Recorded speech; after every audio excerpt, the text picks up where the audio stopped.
हाय, मेरा नाम विनय कुमार मिश्रा है और मैं पिछले 25 साल से करीब बिजनेस जर्नलिज्म में हूँ। यानी बिजनेस से जुड़ी हुई खबरों को देखता रहा हूँ, लिखता रहा हूँ और इनको लगातार इन पर नज़र रखे रहा हूँ।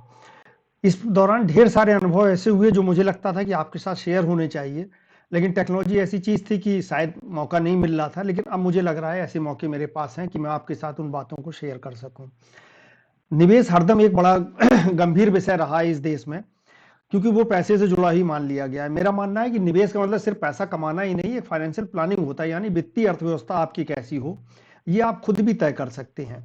और उसके लिए जरूरी नहीं है कि आपके पास बहुत सारा पैसा हो तभी आप ये कर सकते हैं। थोड़े पैसे में भी वित्तीय प्लानिंग हो सकती है, यानी एक फाइनेंशियल स्कीम अगर आप बना के काम करें तो उसमें भी बहुत अच्छा मैनेजमेंट हो सकता है। और ज्यादा पैसा है तो हो ही सकता है, फिर तो कोई दिक्कत ही नहीं है। लेकिन मेरा मानना है जिनके पास ज्यादा पैसा होता है, उन लोगों के पास संसाधन होते हैं, वो लोग किसी ना किसी तरह अच्छे फाइनेंशियल एडवाइजर को खोज भी लेते हैं। लेकिन कुछ लोग ऐसे होते हैं जो शायद इसके लिए पे ना कर सकें, थोड़ा बहुत पैसा है तो उसको कहाँ लगाएं, इस असमंजस में रहते हैं। तो मेरा मानना है अगर आप ऐसे लोगों में हैं तो आपके लिए ये सही जगह हो सकती है। मैं अपने जो भी अनुभव हैं आज तक के आपके साथ लगातार शेयर करूंगा। और जो आज ये शुरुआत हो रही है, मान के चलिए कि ये शुरुआत रोज रहेगी और रोज हम लोग इसी तरह मिलेंगे, रोज नए नए विषयों पर बातें करेंगे। तो आज मैं सिर्फ आपको ये बताने जा रहा हूं कि अगर आप मेरे इस चैनल के साथ जुड़ेंगे तो आपको यहाँ क्या क्या मिलता रहेगा। आमतौर पे सबसे कठिन होता है कि पैसे का निवेश कहाँ किया जाए, तो मैं निवेश के पहले आपको वो जानकारी देना चाहूंगा जिससे कि आप निवेश करने के पहले ये क्लियर हो जाए कि मुझे करना क्या चाहिए। जैसे मेरा मानना है कि सबसे पहले आपको इन्वेस्टमेंट नहीं करना चाहिए, इन्वेस्टमेंट से करने से पहले एक प्रोटेक्शन तैयार करना चाहिए। क्योंकि अगर आपके पास प्रोटेक्शन नहीं होगा तो कोई भी आप इन्वेस्टमेंट करें वो फेल हो जाएगी प्लानिंग। उदाहरण के लिए, जैसे आपने मान लीजिए अचानक शेयर बाजार या म्यूचुअल फंड में निवेश शुरू कर दिया, हो सकता है कि वो अच्छा रिटर्न भी देने लगे और 2 साल में आपके पास 2-4 लाख का फंड तैयार हो जाए।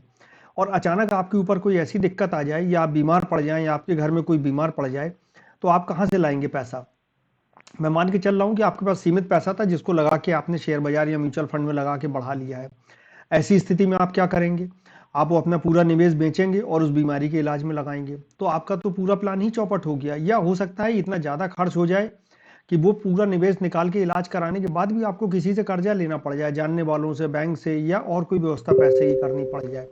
तो यानी आपका तो इतना समय पूरा बेकार हो गया। तो ये प्लानिंग नहीं थी, इसलिए आपका पूरा पैसा बेकार हुआ। अगर आपने प्लानिंग की होती तो ये पूरा निवेश भी आपका बचा रहता, आपका इलाज भी हो जाता और आपका आगे का भी फ्यूचर सिक्योर रहता। तो अगर आप इस तरह की प्लानिंग में इंटरेस्टेड हैं या इस तरह की प्लानिंग के बारे में आप जानना चाहते हैं, तो आप अगर मेरे साथ यहाँ पे हर रोज जुड़ेंगे तो आपको रोज कुछ ना कुछ ऐसी टिप्स या जानकारियां या कुछ ऐसी बातें जानने को मिलेंगी जिससे कि आप अपनी एक बहुत ही बेहतर वित्तीय प्लानिंग खुद भी बना सकेंगे।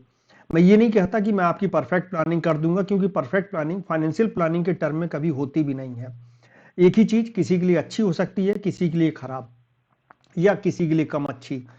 क्योंकि ये बिल्कुल her man to man very करता है। आपकी फाइनेंशियल स्थिति हो सकता है दोनों लोगों के पास महीने में 20-20 या 50-50 हजार रुपए की कमाई हो, लेकिन आपके ऊपर जिम्मेदारी कितनी है और दूसरे के ऊपर जिम्मेदारी कितनी है, या आपके पास इमीडिएट गोल क्या है, आपके ऊपर आने वाली जिम्मेदारियां क्या है और दूसरे के पास क्या है, इन सारी बातों से अंतर पड़ जाता है। और ये अंतर ही एक सही फाइनेंशियल प्लानिंग को बनाने में काम आता है। यानी अगर आप 50 हजार और दूसरा भी 50 हजार रुपए कमा रहा है, दोनों की उम्र भी बराबर मान ली जाती है, लेकिन दोनों के ऊपर वित्तीय दबाव क्या है, लोगों की आगे की जरूरत क्या है, फ्यूचर की प्लानिंग क्या है, फ्यूचर में उनको क्या खर्चे आने हैं, अगर ये बातें ध्यान में रखी जाएंगी तो हो सकता है दोनों की फाइनेंशियल प्लानिंग को अलग अलग बनाना पड़े।